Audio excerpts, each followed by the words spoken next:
أعوذ بالله من الشيطان الرجيم. بسم الله الرحمن الرحيم. تبارك الذي بيده الملك وهو على كل شيء قدير. الذي خلق الموت والحياة ليبلوكم أيكم أحسن عملا وهو العزيز الغفور.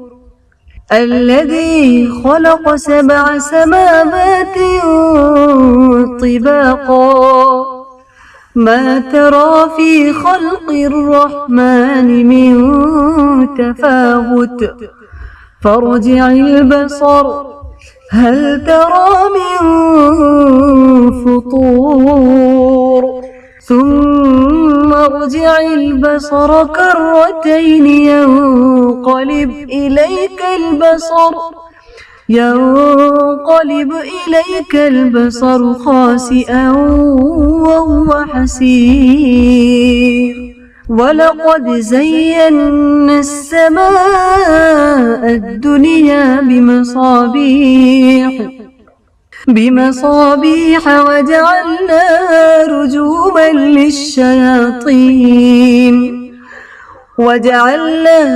رجوما للشياطين فأعتدنا لهم عذاب السعير.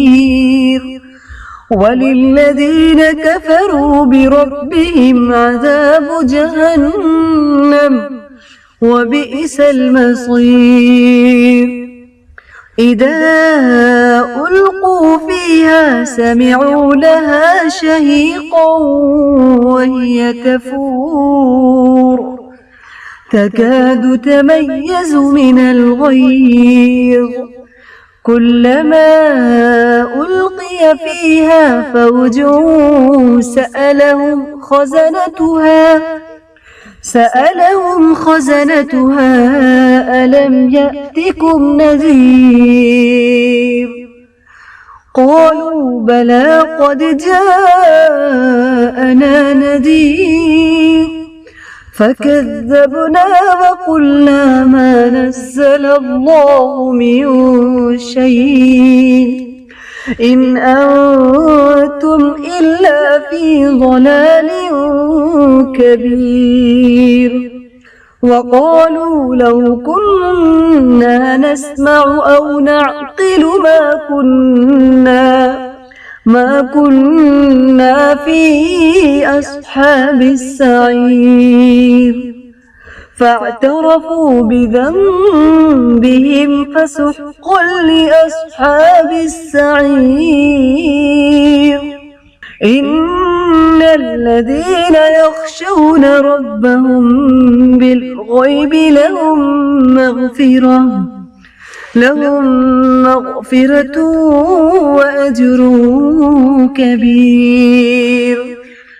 وأسروا قولكم أو اجهروا به إنه عليم بذات الصدور. ألا يعلم من خلق وهو اللطيف الخبير.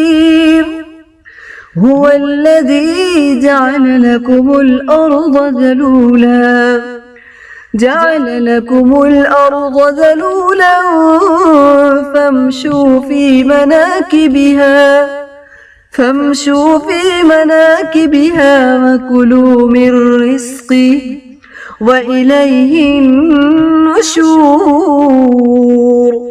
أأمنتم من في السماء أن يخسف بكم الأرض فإذا هي تمور أم أمنتم من في السماء أن يرسل عليكم حاصبا فستعلمون كيف نذير. ولقد كذب الذين من قبلهم فكيف كان فكيف كان نكير أولم يروا إلى الطير فوقهم صافات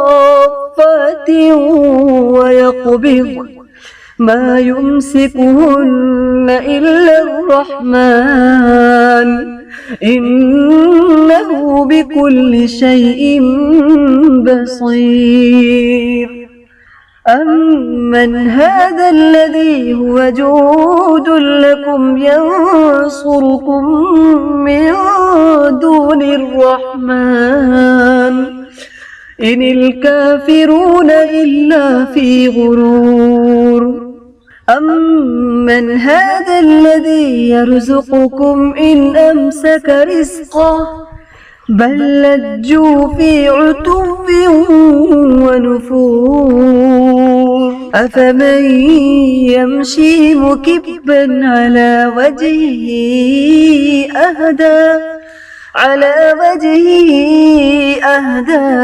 أمن يمشي سويا على صراط مستقيم قل هو الذي أنشأكم وجعل لكم السمع والأبصار والأفئدة قليلا ما تشكرون قل هو الذي ذرأكم في الأرض وإليه تحشرون